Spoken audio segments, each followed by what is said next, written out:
Hey, y'all, it's your girl, Coach Christal, and welcome to another installment of Wisdom Wednesday. Listen, if you're just joining us and you're not a part of the Steps and Stages community, I want to welcome you in with our mantra that we use to start each and every one of our interactions. And it just says that a lot of things happened before this, and I guarantee a lot of things are going to happen after this, but I promise to be here with you now. Please be here with me now.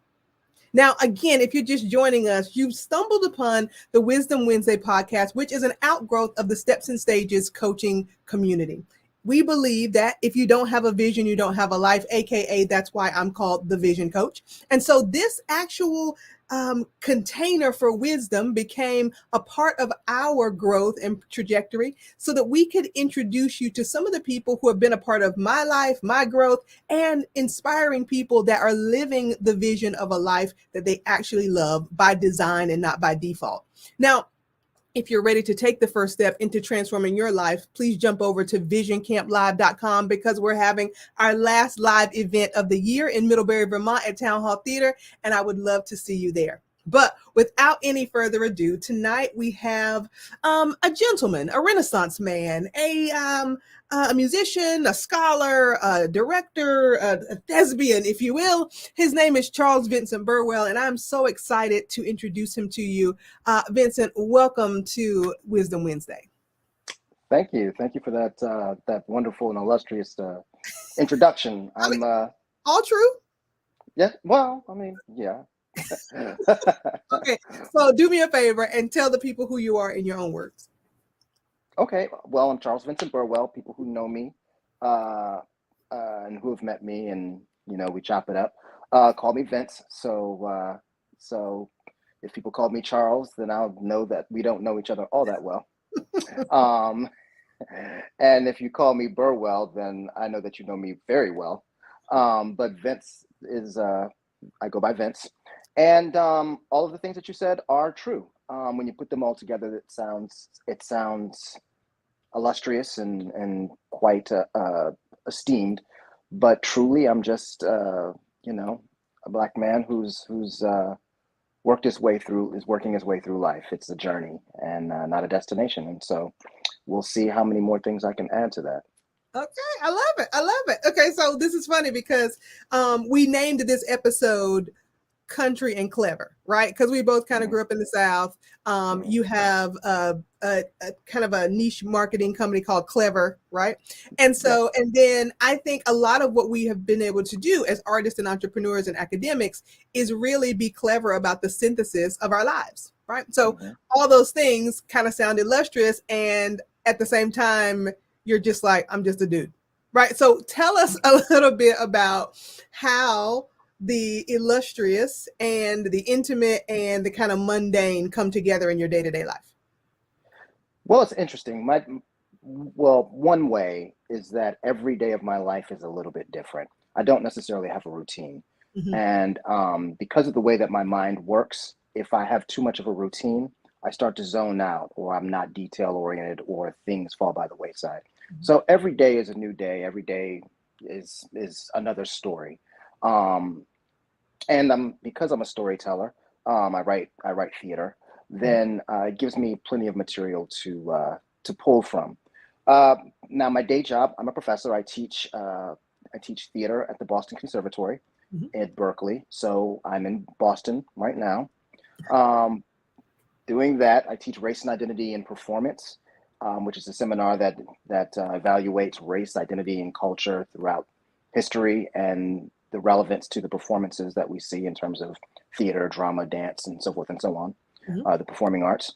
I also teach theater entrepreneurship, which is a creative producing class, which teaches you how to chase money, which I also do.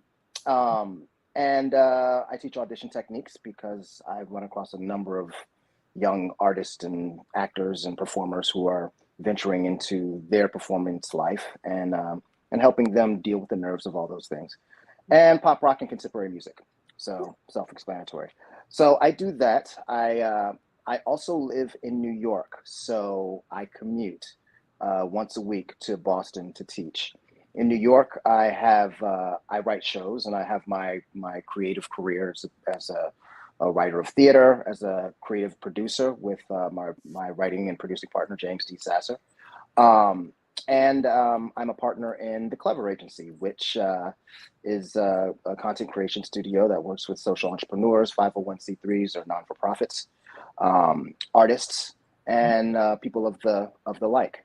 And with my partners, James D. Sasser, who's also a producing partner, Ramon Ariel dos Santos, and the founder, Rolando Jones, whose brainchild the Clever Agency was.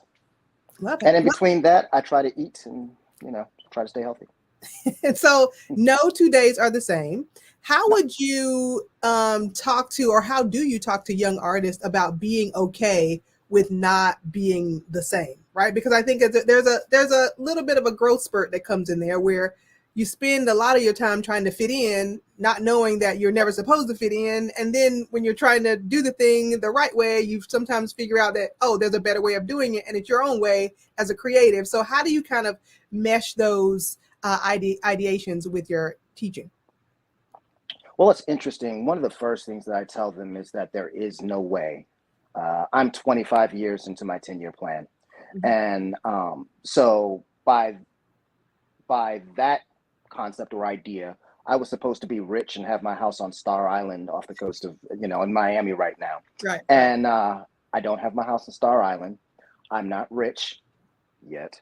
I don't know about that. I mean, I just saw you in a tuxedo somewhere, just like, the life event. I mean, rich is relative. Okay, let's say by your standards. I mean, I'm internally wealthy. I have an abundance of blessings. I have wonderful people in my life, and I have wonderful experiences. But in terms of having a lot of zeros, I'm doing fine. Right. But, that's what I'm saying. But it doesn't have the importance that it had to me back then. Right. And so there isn't, and I tell my students that there is no way of doing this. We're all building the plane while we're flying it. And so not to have expectations, but to have an idea of the direction that you want to go and work in that direction. You may be headed this way, and you find out that your calling was actually over here, but because we don't know what we don't know. And there's a wonderful line in a wonderful musical that I love called Passing Strange, where the narrator and the leading character, who's also the writer, is wistfully thinking. He says, that time when you realize that your entire adult life was based on the dreams of a child? Because it gets complicated as you get older. And if you have the same dreams that you did as a child and you plan on accomplishing them in the same way, then you haven't grown enough. And so, like I said before, life and success is not a destination, it's a journey. Yeah. And I'm happy to be a part of their journey with them. Yeah. My way is not the way to do things. Learn more from my mistakes than learn from my successes, because I can't say that I have all the answers. Yeah. I've done things and I can say, this is what I did. You may not want to go about it that way. Or you may. See what happens. Maybe it'll happen different. Yeah. But there is no way of progressing through life. Just take it as it comes and do your best. Yeah, that's a good one, because we were just talking about this at a conference I was at a couple weeks ago. And the idea that was really brought up is that experience is expensive. Yes. Right. Yes. And so we hear this over and over in different ways. Experience is expensive. Yeses are expensive. You want to find a coach or someone that can smart cut your transition. Like you want, like all the things. Where do you find yourself in that conversation, Vincent? Well, in terms of being expensive, I think that it costs a lot, because one of the most valuable things that we have is time. And so the time it takes to learn things usually, and if we implement a growth mindset, we learn more from our failures than we do our successes, which most of us do, because we take success and we take ourselves to some degree very seriously. But if we continue to move forward and learn from these things, we realize that it takes time to learn the lessons that we need to progress. And time is the cost, because we only have so much of it, a certain amount of it here, and we don't know when our time is going to be spent. So we try to spend our time in the best ways. The thing about time and why time is the expense is because money comes and goes. You can't replace time. You Right. can't buy it. You can't sell it. Right. So you treat it, as well as you can, and that's the cost. Mm-hmm. But if you use your time wisely, then you too will become wealthy in the way that matters to you. Yeah. And I'm finding that out. And that took me 20 years to figure out. Now, telling this to somebody who's 18 or 19 years old, they're going to say, yeah, Vince, okay, whatever. What's the assignment?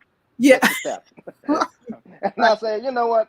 Never mind. You'll learn. Yeah. And then some of them get it. They get it better than I got it when I was young. Yeah. And I have to appreciate that. And I think that's something, that's really interesting, I think, about the different generations, is that while we had this kind of childhood that they joke about as Gen X is like, drinking out of the water hose and all this, we have this kind of thing that they're joking about. They have a more global sense of what's really happening in the world. And it either inspires them or intimidates them. Right. And it's not just this generation now. I just think the onslaught of information has a lot of people in a kind of cycle of wanting to try, being afraid to fail, not having all the information, being paralyzed by too much information. And we find ourselves in this kind of stuck place of, just cyclical paralysis. Indeed, I think that this has been consistent throughout time and every generation, because technology continues to evolve. And so our means of processing that information continues to evolve. And, I don't want to say natural selection, but it's kind of like the unknown. And some people are drawn to the unknown. And some people are innately afraid of it and like to live within tradition. Right. But most of us are somewhere in between. But the information comes so fast and the world is so much smaller now. Yes. So, it used to take months to get from Europe to New York. Now it takes literally 4 hours if you can get to jet stream, and so the currency is different. The currency used to be land. Now it's monetized in a currency that you can't actually hold anymore. So the way that I understand the intimidation, because it's moving so fast, and at my point in life, I've accepted that at some point I'm going to get left behind, and I'll sit on my porch, rock, and and wave to people as they go by. And but for those who are trying to keep up and continue to keep up with the times, I can say that as somebody that's having to learn a new grading system every year, it's hard to keep up with the times. But once they have a little bit more skin in the game and time in the game, they'll I think for the most part, a lot of those fears will subside.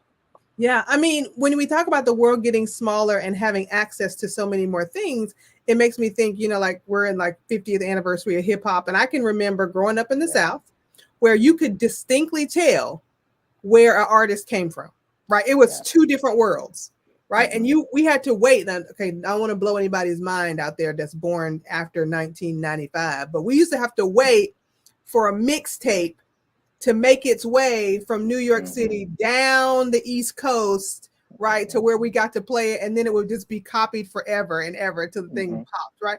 But even that, having access to different things you hear, different ways, and now this kind of overlap where it's kind of hard to tell where anyone's from in terms of their specific taste, dialect, because there's kind of this globalization of culture and ideas.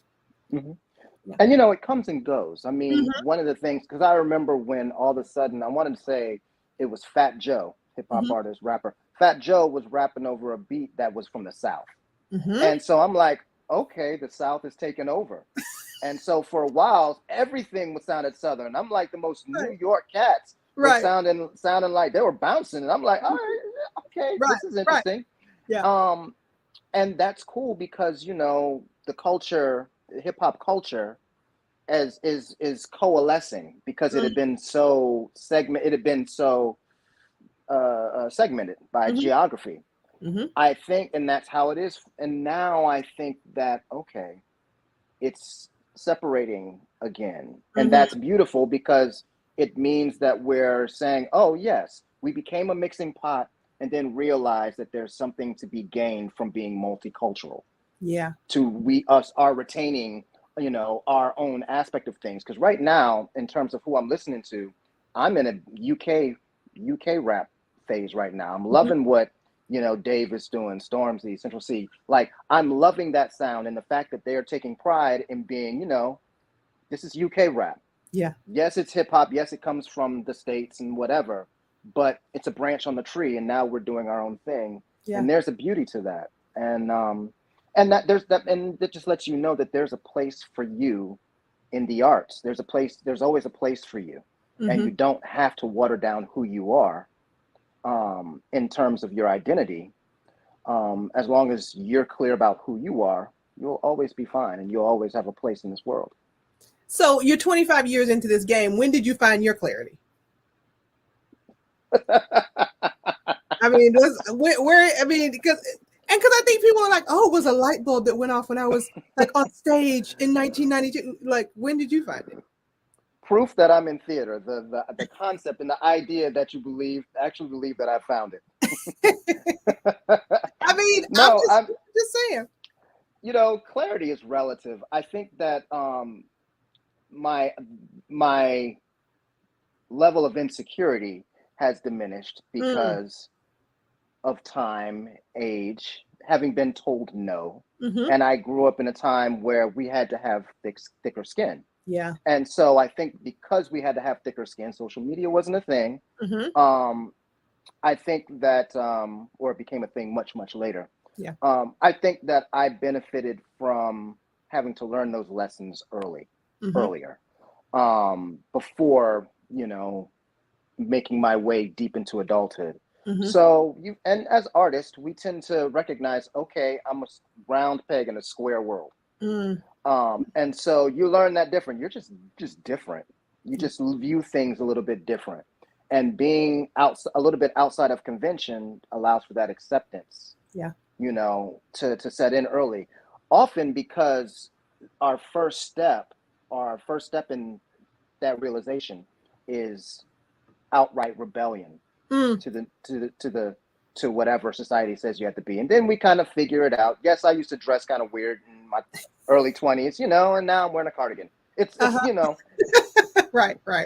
But it's the balancing of that. And I think that that's a process that really never concludes. I think we're always seeking another level of clarity. Some of it is in wisdom, some of it is in information, some of it is in social acceptance even.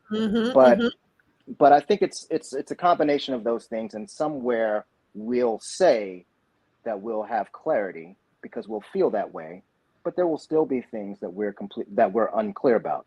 I think the acceptance is it's okay for me to be unclear about that. Yeah. And I think I think also what you're saying is that, right, as we continue to grow and evolve, clarity comes and goes in different aspects of our life. Right.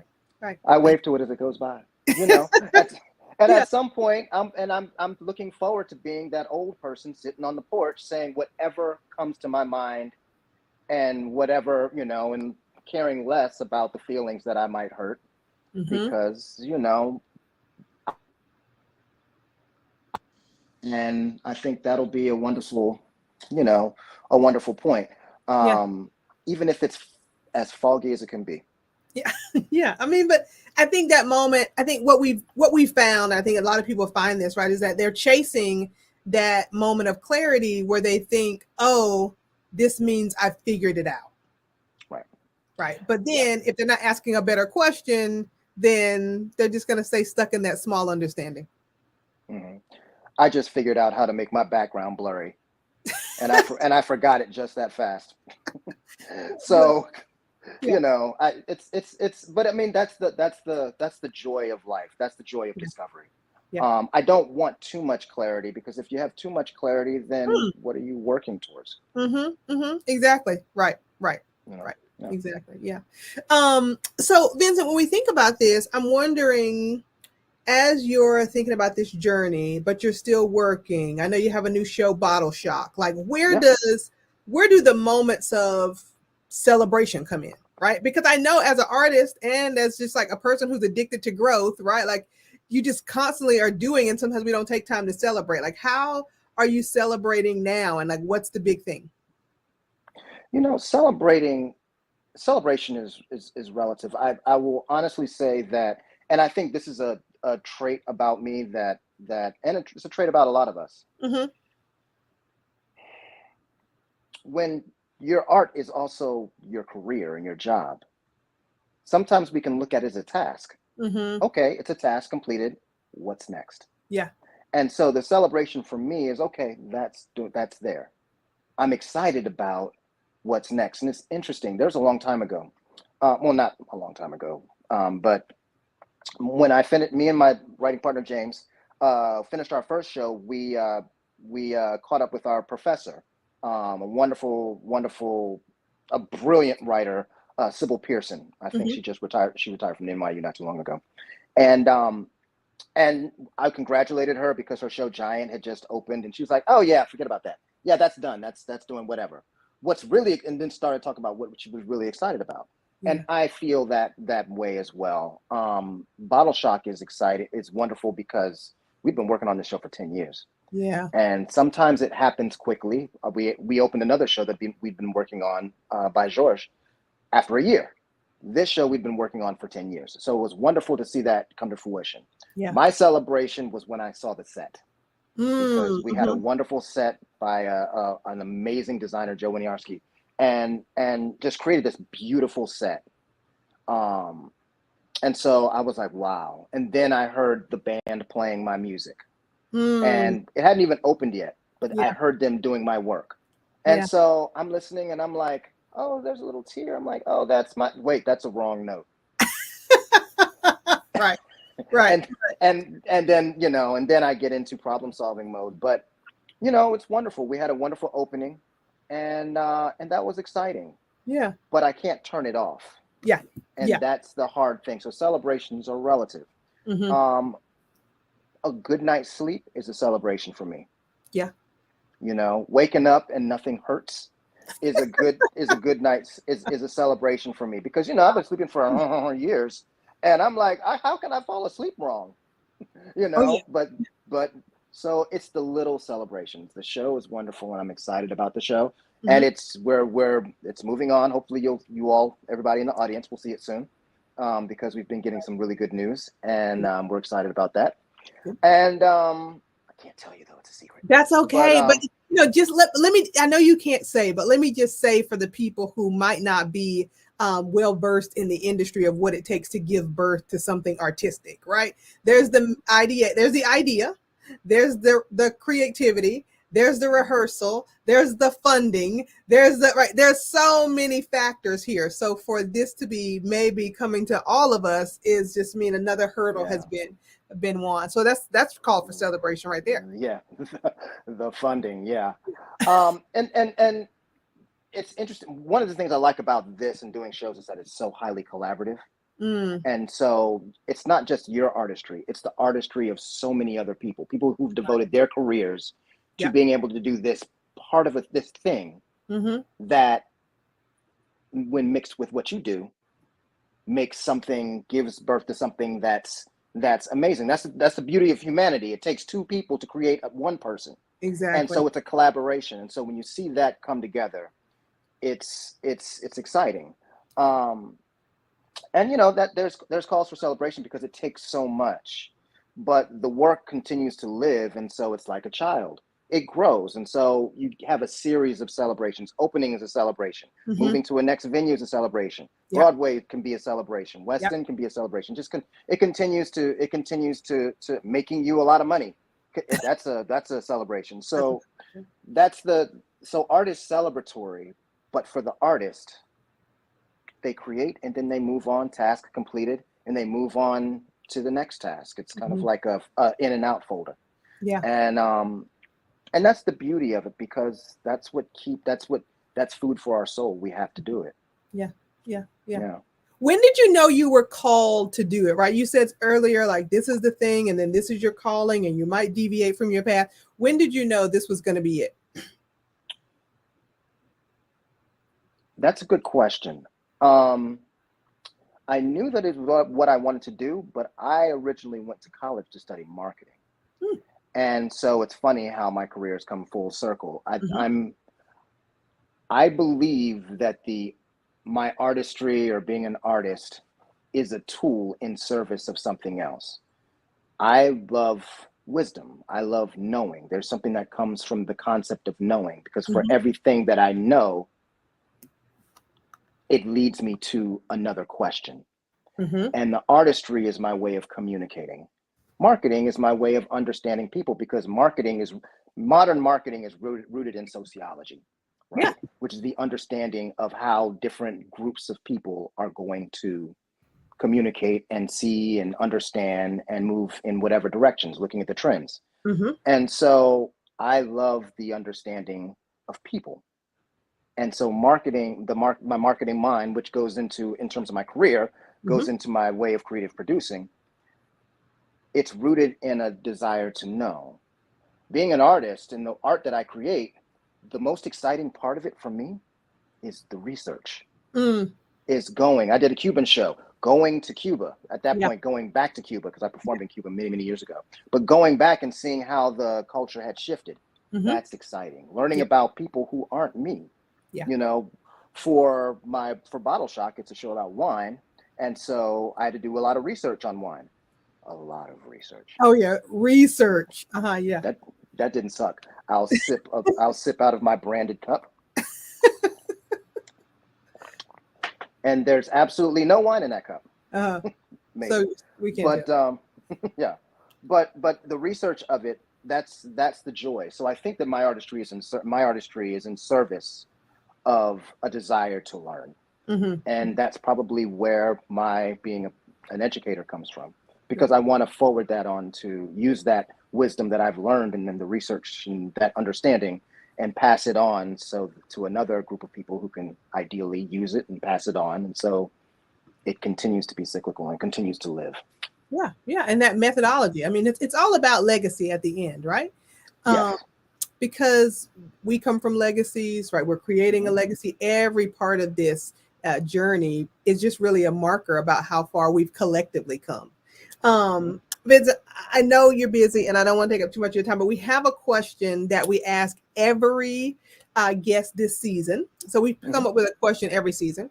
Mm-hmm. And this one comes from a Don DeLillo quote that Okay. says that the family is the cradle of the world's misinformation. Right.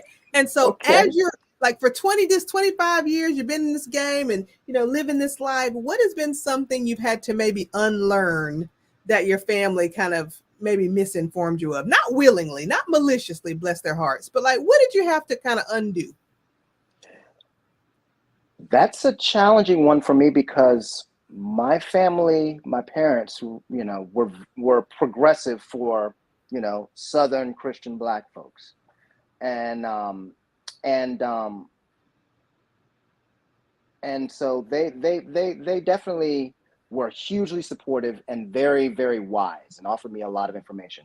But I will say that that one of the things, and this is something in the community, it there's no need to take unnecessary risks. Mm. Mm-hmm. And so, and my mom to this day says, Vince, you're dangerous. You just took risks. You just did stuff, and you were a boy, and you just did all this stuff. And I'm like, Right. well, did you have to do that? I'm like, no, but because I did, I know something that I would not have known before. And Right. so, because I stuck tweezers in the light socket, Mm. Mm-hmm. I learned more about electricity than anybody would ever want to know. Yeah. Yeah. Right. So sometimes, there's a good reason why you shouldn't take unnecessary risks, but don't lose the curiosity. Mm. And curiosity has to be exercised. Yeah. Doesn't always have to be in the most dangerous way. Be smart, Right. but unnecessary and risks, those two words are very subjective based on who each person is, and we're all a little bit different. So Yeah. take risks. My favorite IB, International Baccalaureate learner profile trait is Yeah. being a risk taker. Because if you're a risk taker, then you have a desire to learn and to know, and that can only lead you to another set of questions. And that's how we make the most out of the time that we have in this world. It is true. I say it all the time. The quality of your questions determines the quality of your life, and taking Right. risks are what are going to get you to the next level. Vincent, thank you so much for joining us. I've Of had a course, it's ball. been a pleasure. I've I learned a did too. Okay, great. Thanks for coming. Maybe we'll have you on again. We can't wait. Maybe when Bottle Shock is like ready for all of us to see, we'll have you back on and do a little tasting, maybe a little wine tasting. We'll bring a little Oh wine. yeah. Oh Yeah, I yeah, love it. I love definitely. I'm all for that. it. I'm all for it. Research. Exactly. I want to join this. I need a better research question. Listen, everybody, if you are ready to take the risk that will give you the exponential result of understanding not just who you are, but what you would love in this life, jump over to visioncamplive.com, grab your tickets. And if you think you might just be a little too far away, which at this point is probably in another country, go ahead and jump over to stepwithcrystal.com and we can get you scheduled for your complimentary vision call. Tonight has been amazing with Charles Vincent Burwell. We can't wait till Bottle Shock comes out, and we will see you next week. Have an amazing evening.